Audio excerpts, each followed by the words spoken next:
Nos últimos anos, a China se tornou a maior credora da África, com bilhões de dólares em empréstimos destinados a projetos de infraestrutura, transporte e energia. A promessa de desenvolvimento rápido atraiu muitos países africanos, mas a crescente dívida levanta preocupações. A relação sino-africana gera debate, enquanto alguns veem os investimentos chineses como um impulso essencial para o crescimento do continente, outros temem que esses empréstimos criam uma dependência financeira perigosa. Mas afinal, a China está realmente ajudando a África ou apenas garantindo sua influência no continente? Quais são os impactos reais desse financiamento na vida da população africana? Seria esse um novo colonialismo econômico na África? Desde o início dos anos 2000, a China vem se consolidando como um dos principais parceiros econômicos e políticos da África.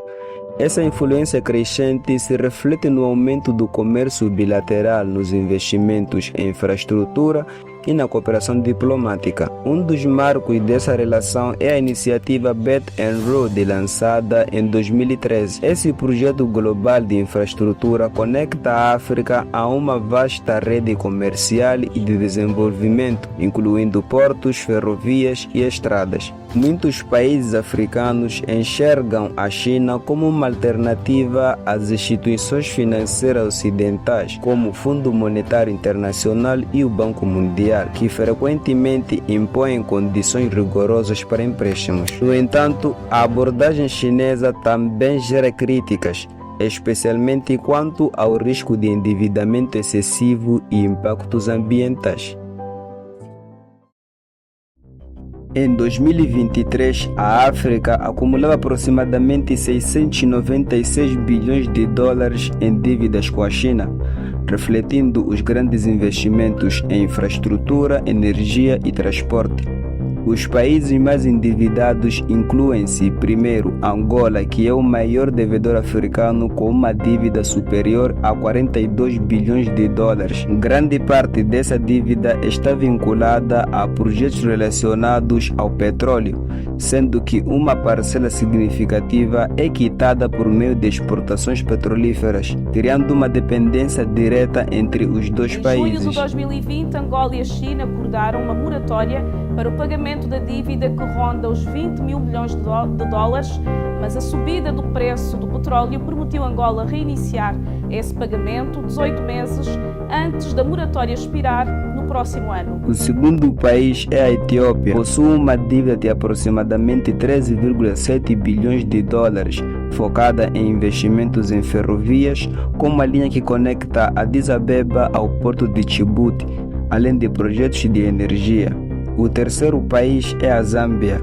Acumula uma dívida cerca de 9,8 bilhões de dólares, resultante do financiamento de projetos nos setores de mineração e infraestrutura, essenciais para a economia do país. O quarto país que mais deve à China é a Quênia. Deve aproximadamente 9,2 bilhões de dólares, com financiamentos chineses direcionados à construção de ferrovias importantes, conectando Mombasa a Nairobi e outras regiões. O quinto país é a Nigéria. Embora os valores exatos não sejam especificados, os investimentos chineses no país se concentram em energia e transporte, impulsionando o desenvolvimento urbano e industrial. Embora esses investimentos tenham acelerado o desenvolvimento em muitos países africanos, eles também levantam preocupações sobre o risco de endividamento excessivo e a dependência econômica em relação à China. Em casos como o de Angola, o pagamento com recursos naturais como o petróleo exemplifica uma relação que pode limitar a autonomia econômica dos países devedores. Apesar das críticas, os empréstimos chineses tiveram um impacto significativo no desenvolvimento da infraestrutura africana. A China construiu cerca de 10 mil quilômetros de rodovias e 6 mil quilômetros de ferrovias no continente, conectando regiões anteriormente isoladas e facilitando o transporte de mercadorias e pessoas. No setor de energia, projetos como a hidrelétrica de Djiby III na Etiópia aumentaram significativamente a capacidade de geração elétrica, promovendo acesso à eletricidade e estimulando a industrialização. A China também financia projetos que muitas vezes não interessam a países ocidentais, como transporte e energia, contribuindo para o crescimento econômico de diversas nações africanas. Apesar dos benefícios, a presença chinesa na África gera controvérsias. Um dos principais pontos de crítica é a chamada diplomacia da armadilha da dívida. Segundo essa teoria, a China concederia empréstimos de difícil pagamento, forçando os países devedores a ceder ativos estratégicos como portos e minas. Um exemplo frequentemente citado é o porto de Hambantota, no Sri Lanka, onde o governo, incapaz de pagar um empréstimo chinês, concedeu à China o controle do porto por 99 anos. Embora esse caso tenha ocorrido fora da África, ele serve de alerta para países africanos altamente endividados. Outro problema é a falta de transparência nos contratos. Muitas cláusulas são confidenciais, impedindo que detalhes como taxas de juros e garantias sejam analisados publicamente. Isso levanta preocupações sobre acordos potencialmente devastadosos para os países africanos. A China nega essas acusações, alegando que seus investimentos são voltados ao desenvolvimento. No entanto, cresce a demanda por maior transparência e cautela nas negociações. A China tem demonstrado disposição para renegociar e até mesmo perdoar dívidas africanas. Desde os anos 2000, pelo menos 17 países africanos tiveram parte de suas dívidas canceladas.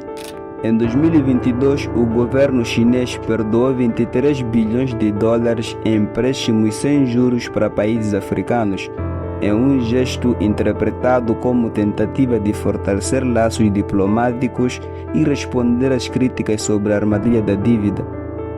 No entanto, os empréstimos comerciais, que representam a maior parte da dívida africana com a China, continuam sendo um desafio. Muitos desses empréstimos estão atrelados a ativos estratégicos como petróleo e infraestrutura.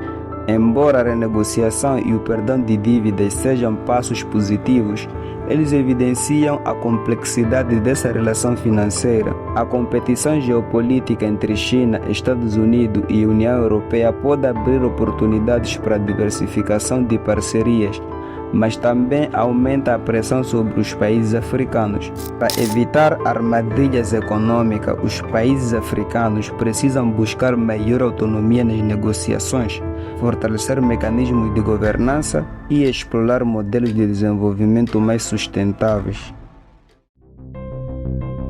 A relação entre China e África é complexa.